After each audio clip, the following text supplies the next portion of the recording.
Aisyah radhiyallahu anha pernah juga begitu lagi puasa, ingin berbuka puasa lalu tidak ada sama sekali makanan kecuali roti kering. Maka ada orang yang minta di depan pintu rumahnya, maka Aisyah pun berkata pada pembantunya radhiyallahu anhum ajma'in, berikanlah kepada fakir miskin ini. Pada saat diberikan, pembantu itu mengatakan, apa yang akan kita makan? Buka puasa tidak ada makanan. Maka kata Aisyah dengan penuh keyakinan, Allah pasti akan mendatangkannya. Sebelum menjelang azan maghrib, datanglah seseorang dari penduduk Madinah memberikan seekor kambing yang utuh, diberikan dengan dihiasi dengan minyak samin dan za'faran. Utuh diberikan ke rumah Aisyah anha. Lalu Aisyah pun berbuka puasa dengan pembantunya pada saat sambil berkata, makanlah daging ini, sesungguhnya ini lebih baik daripada roti yang sudah kamu infakkan itu. Abu Dahda radhiyallahu anhu, sahabat Nabi yang mulia luar biasa. Beliau mendengarkan firman Allah turun di dalam surah Al-Baqarah 245 yang bunyinya, a'udzubillahi minasyaitonir rajim, man dzalladzi yuqridullaha qardan hasana. Siapakah yang ingin meminjamkan untuk Allah dengan pinjaman yang baik? Maka Abu Dahda datang kepada Nabi SAW mengatakan, ya Rasulullah, apakah Allah minta pinjaman dari kita? Kata Nabi SAW, iya.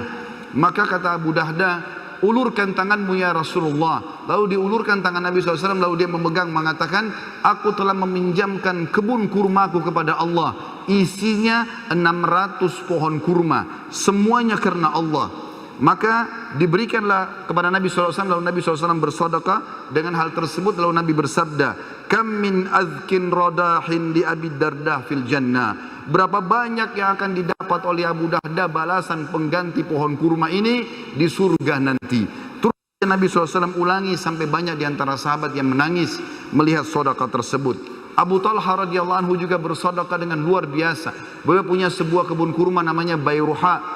Itu luar biasa indahnya dan ada mata air yang dingin di situ. Nabi SAW suka minum dari situ setiap harinya. Maka dia pun berkata, ya Rasulullah, aku telah membaca firman Allah dalam surah Al-Imran ayat 92 yang bunyinya, a'udzubillahi minasyaitonir rajim, lan tanalu birra hatta tunfiqu mimma tuhibbun wa ma tunfiqu min syai'in fa innallaha bihi alim. Kamu sekali-kali tidak akan pernah merasakan kesempurnaan dalam balasan pahala kebaikan sampai kalian menginfakkan yang terbaik yang kalian miliki, dan sungguhnya apapun yang kalian infakkan Allah Maha mengetahui. Maka dia pun berkata, sesungguhnya harta yang paling aku cintai adalah perkebunan kurma Bayruha, dan aku ingin menginfakkannya di jalan Allah. Maka Nabi SAW mengatakan, bakhin, dzalika malur ribh, dzalika malur rabih. Wa qad sami'tu ma qultu wa inni ara an taj'alha fil aqrabin. Faqala Abu Talha, af'al dzalika ya Rasulullah. Artinya, sungguh keberuntungan kau hai Abu Talha, sungguh keberuntungan, hartamu ini menguntungkan sekali, dan aku telah mendengar kau menginfakkan di jalan Allah, dan aku memerintahkan kamu untuk memberikan kepada sanak kerabatmu terdekat. Abu Talha pun mengatakan iya. Sebagai penutup teman-teman sekalian, saya minta waktu sekitar 2-3 menit. Saya akan menyampaikan beberapa kisah berhubungan dengan pentingnya sedekah, dan ternyata dia bisa menyembuhkan banyak penyakit. Di antaranya disebutkan bahwasanya, atau beranjak daripada hadis Nabi SAW, dengarlah saudaraku seiman yang masih punya penyakit kronis, yang sudah bertahun-tahun tidak sembuh penyakitnya, yang punya masalah tidak selesai-selesai, ribut dalam rumah tangga, anaknya sakit, pekerjaannya tidak berkembang, apa saja. Sabda Nabi SAW yang masyhur dalam hadis sahih riwayat Al-Baihaqi, dawu mardakum bis sadaqah wa hassinu amwalakum biz zakah wa iddu lil bala'id du'a. Obatilah orang-orang yang sakit di antara kalian dengan sedekah, bentengilah harta kalian dengan zakat, dan siapkanlah untuk menghadapi musibah dengan doa-doa. Ibnu Qayyim berkata, setiap dokter yang tidak mengobati pasiennya dengan memeriksa hati, kebaikan dan kekuatan ruh, dan menguatkan hal-hal tersebut dengan memerintahkan pasiennya bersedekah, berbuat kebaikan dan kebajikan, juga bertaubat dan mengingat akhirat, maka dia bukanlah seorang dokter yang hakiki, tapi dia dokter yang baru saja belajar.